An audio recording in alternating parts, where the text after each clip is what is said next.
Hello everyone, welcome back to Crib Wolf Talks. My name is Lino Fera. On Crib Wolf Talks, we address issues and challenges faced by members of our community, especially those within our vulnerable population. On a previous Crib Wolf Talks episode, we presented the Burlington Foodbank. Food banks play an integral part in our community and are an important lifeline for many within our vulnerable population. We are witnessing the cost of groceries rising drastically post-pandemic, and Canadians are struggling to put food on their table. Our Crib Wolf Talks crew decided to go on the road to meet with Robin Bailey, Executive Director at the Burlington Foodbank, and Jason Clark, Director of Operations, and showcase their new, most impressive food distribution center, Feed Halton. First off, thanks a lot for coming, Lino. I really appreciate you coming by to see Feed Halton. This is a new initiative that we started probably about 3 or 4 years ago, that we really started the planning of this and getting into the idea of bringing a distribution center to Halton.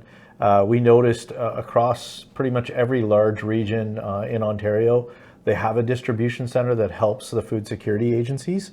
And so we were really trying to figure out how we could do something similar here in Burlington, and really for all of Halton. So starting in Burlington, because it's our home being the Burlington Foodbank, but recognizing that the need stretches out well beyond that into all of Halton. So September of this past year in 2023, we were able to get the keys to this space. We had about 3 or 4 months of us being able to set up the racking, get all of those types of things in. And even to this date, we still aren't fully functional. We're waiting for some refrigeration and some freezers to come in.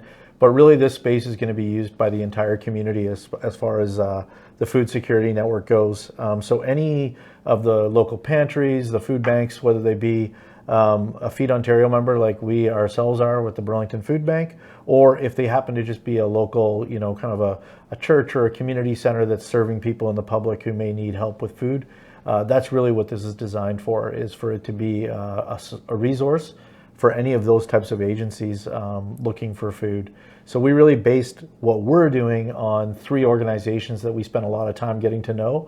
So North York Harvest, obviously in North York, Food Banks Mississauga, and the Food Bank of Waterloo Region.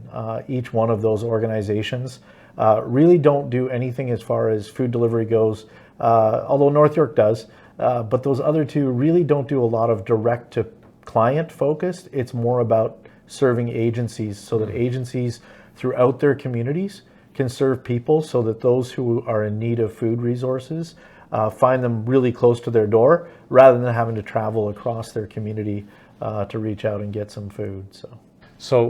But explain to me how. So let's understand, how does this distribution center work? So how do I know the food bank is where the public can go to get their food and the grocery and the stuff they need, but how does the distribution center fit in, and how does it work? What can the flow of goods and? Yeah, so I think one of the things that a lot of our donors always talk about, right, is when they like to give us money, they think that we're going to have better pricing than what they would get. And so really, by building a distribution center, we're able to do that because we're able to buy together as an entirety. So it makes it a lot easier for us to get better pricing. More importantly for us, though, is a distribution center allows us to connect with the corporate world. So, the Loblaws, the Walmarts, the Heinz, the Campbells of the world, and to be able to reach out to them, because they do have food to donate, but they don't want to be able, or they don't want to be forced to send it out kind of a pallet at a time or a few cases at a time. Right. They'd much rather do a truckload. And if you're able to provide the space for them to get that truckload delivered, and then be able to distribute it out into a network for them. When you're reaching out to one of those corporates with an ask saying, you're serving a community of, 650,000 people, all of a sudden you've got their attention, and you've got a one central distribution spot that they can distribute that food to, have it dropped off here, and then we take care of the rest of that. So right now we're working on getting vehicles so that we'll be able to actually take it out to the local agencies and get it delivered to them. And that we get it delivered to them quickly. So it's pretty amazing, the technology that's taken us to a whole new space. And so here at Feed Halton, we're using a program called Primarius, or P2, which was originally developed in Erie, Pennsylvania at the Erie Food Bank. They just recognized that there was problems with warehousing for a food bank, and food banks work totally different. And anytime we've talked to anybody in the logistics world that starts to tap into food banks, that's the first thing they say. They say, this is a whole different ball of wax. It's just a different entity and works differently. And so this is completely developed for food banks. And what it'll allow is any of our member agencies that connect with our network, they'll be able to have access to actually see our inventory, much like a No Frills or a Fortino's has looking into Loblaw's inventory. They'll be able to do the same thing here, place their order, and then we'll get it delivered out to them hopefully as quickly as possible. And the other big piece of what we're trying to do in our hiring of a procurement person is that person will also identify the food that's needed in the network and not just take the food that, is just extra, but instead saying, you know what, we really need cereal. And so we know to reach out to Kellogg's and General Mills and Post and ask them, we need cereal for this entire sector here in Halton. And so that's really the focus of the distribution center, is not only bringing food in, but making sure it's the food that we actually need for the food security agencies that are throughout Halton. Is this one of a kind, or are there other distribution centers in the food bank industry? Yeah, there's a number of them, and really they're situated in really great spots throughout Ontario. Just taking Ontario as the example. So Feed Ontario is the overarching association that oversees a network of food banks, about 140 across Ontario. Within that 140, there's probably about 15 or so that would be identified sort of as distribution centers. And anytime they get into the sort of population that we are in Halton, they want a distribution center because it's just far more efficient and far more effective at serving that community. So just in Halton, there's 5 Feed Ontario members. And when they're done right, they actually expand not just the membership to members, but also affiliates. So we can tie into smaller ones. So though there's 140 members across Feed Ontario, there's 1,200 affiliate members.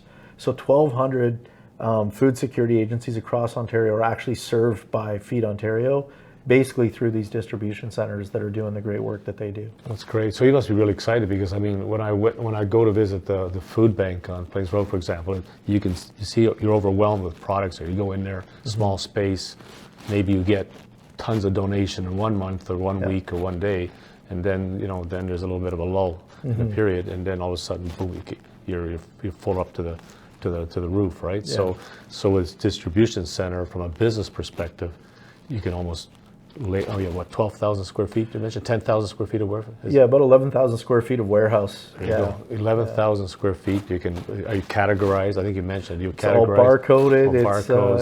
It's it's a bit of a dream, to be honest with you. I just see it developing. So you walk through there, and then and the procurement officer and some of your staff would determine what you need, and then you go out in the general public and you call upon the vendors or whatever, the suppliers, and you can stack, and you can wait for those periods, right? When the ebbs and flows of the year, when things go awry in the community, you're able to immediately deal with it, right? Maybe there's a shortage of milk, or maybe there's a short. I don't know the industry as well as you do, but I think there are times when certain things are more demand than others, right? And if you have the distribution center, does that help a lot? Oh, for sure. And I think the other thing that it does, and you kind of touched on it, is it also frees up space.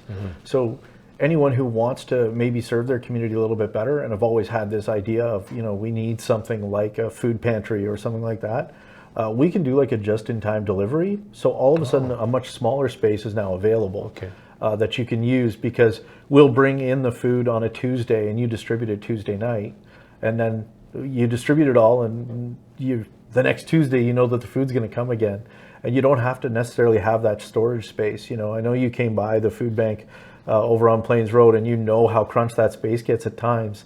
Really, the idea is that we're going to free up some of that space, and even make the space on Plains Road more attractive, a little bit more dignity even for clients, so that when a person comes in to get help from the food bank, it's a little bit bigger space even that they can get into, because we don't have to store food there to the quantities that we've had to in the past.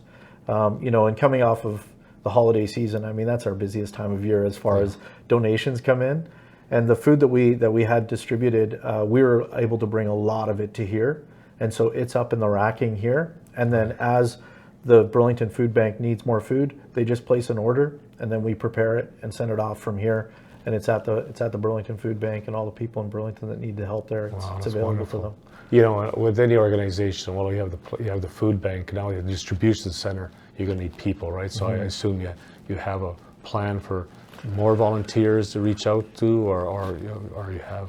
Yeah, we're slowly developing that team right now, and really, this is where the Burlington Food Bank continues to be a huge support, and able to use a lot of the people that are already volunteering there and have the experience of sorting and things, lending a bit of their expertise here, and then be part of the training program, so that as we bring in new people, they can be trained and understand what the sorting process looks like, and how they can be a part of that, so that when any of those food security agencies place their orders, it's accurate, the food's good, that it's still within date.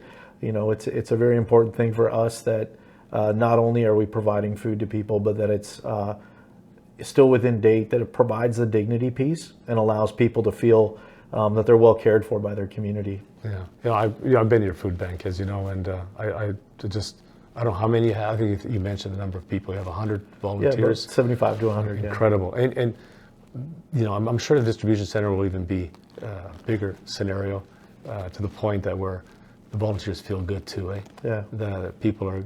I've met some of your volunteers, and they feel so good about helping others, you know. Yeah. And this is where people can reach out and find some spare time and participate. And I know that you've also introduced, or you have, special needs individuals that are part of the community. So your community engagement and your inclusivity is also being adopted at the food bank. And I think you mentioned plans for it also to mirror that here at the distribution center. Yeah, I mean, I think that's a huge piece, right? Like when we're serving the entire community, we should probably have the entire community be part of that process, absolutely. Right? And be able to allow opportunities for, you know, we're even looking at how young a person can be, and recognizing a lot of times that if we have very specific tasks, someone who may have difficulties with certain things, whether it be because of a special need that they may have, we can zone them in and hone them into the right spot, so that they're able to be productive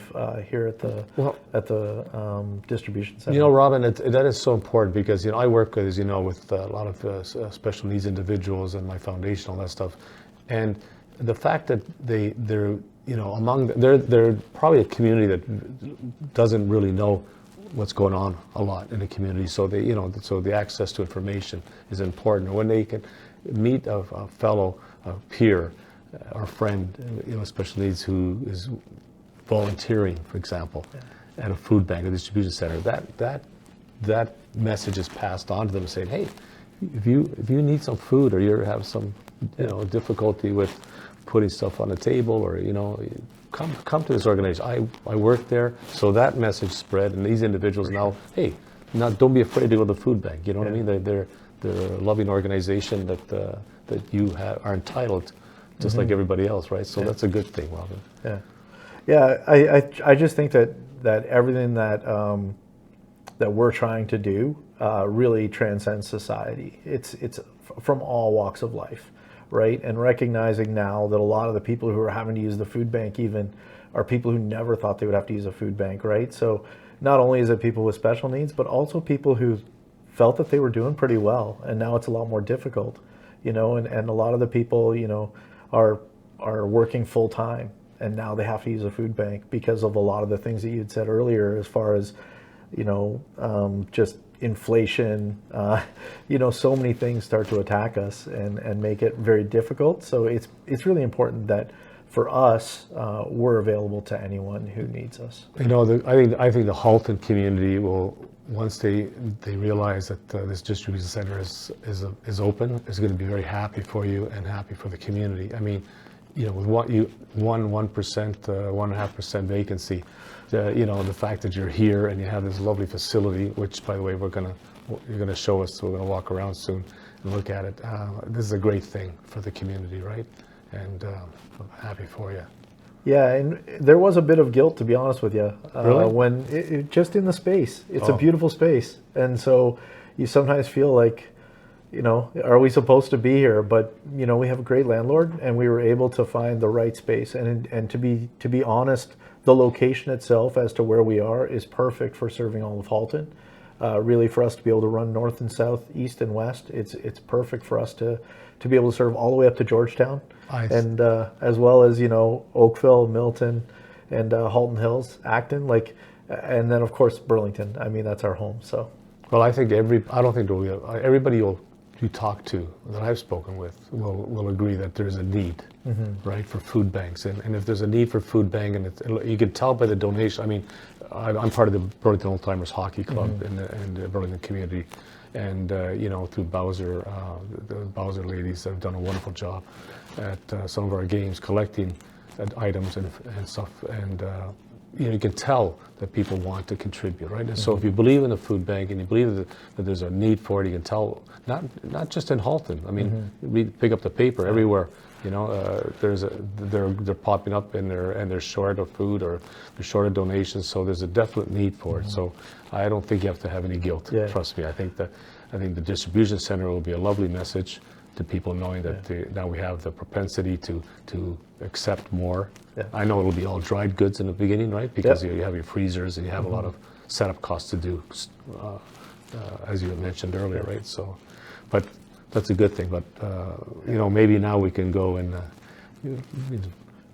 look around and sounds really good. Show us around. Yeah, it'd be great to do place. For sure. It won't be all full, but we can visualize it full. Yeah, sounds good. I just want to welcome you to the distribution center here, Feed Halton. Right now we're in our sorting area, so if you take a look here, you'll see a lot of boxes. That's a variety of categories of product that we carry.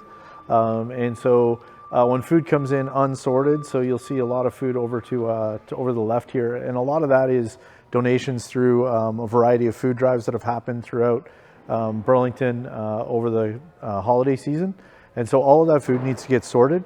And then we sort it into the categories so that when the different agencies need to place an order, they can place an order for the products that they actually need. Yeah, so we obviously we need to have all kinds of packaging materials and things. So we have just ways of us being able to sort things, and using the best practices that we learned at the Burlington Foodbank. We've brought them into here at the distribution center so that Feed Halton is able to use those. We've also been able to identify the products that the food banks will need to order. And so that's how we've sort of designed the warehouse to be able to work. So the food gets sorted from this side over to the other side of the warehouse, categorized and then boxed and then put on pallets. And then the pallet gets put up into a space.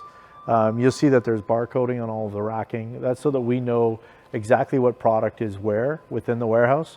We can look it up and know exactly where something is that we can order pick.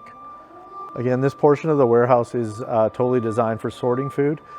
Just an aisle over is where food starts to get picked, so that when an agency places an order, we'll use what's called a ride-on walkie, and a person will be able to ride along, stop, pick whichever boxes have been ordered by a local food bank or by a local pantry, put on a skid, we build that out completely, then we shrink wrap it so that it's ready to be shipped, put it on a truck, and then get it delivered out to the agency that needs it. So this area, as far as sortation goes, a lot of it's done by our regular volunteers, and so we're looking to build out that sort of base of who's going to be volunteering here.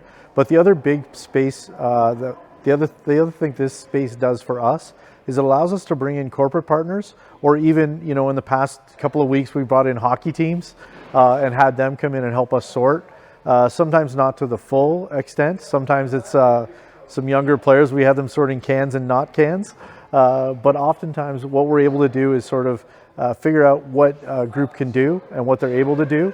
And we really feel that we can bring in a group of probably about 25 people or so. So another opportunity for the corporate world to be able to give back to the food banks and support us in that area. So this aisle here, as well as the aisle right beside, is actually where we're going to be picking the orders from. So all of the lower pallet locations are actually specifically designed for certain products, and then what we'll do is we'll come through, pick up the products, load them up, and then work our way around, and then by the time that they're done coming down the other aisle, their whole order will be picked. Now what's really important for us is making sure that we start with the heaviest items on this end of the aisle, and then slowly work our way up to the lighter items, so that the top of the pallet is the lightest things and the very bottom has a good solid base for us to make sure that it transports well and gets out to the clients and out to, especially to the food banks, to be able to serve people.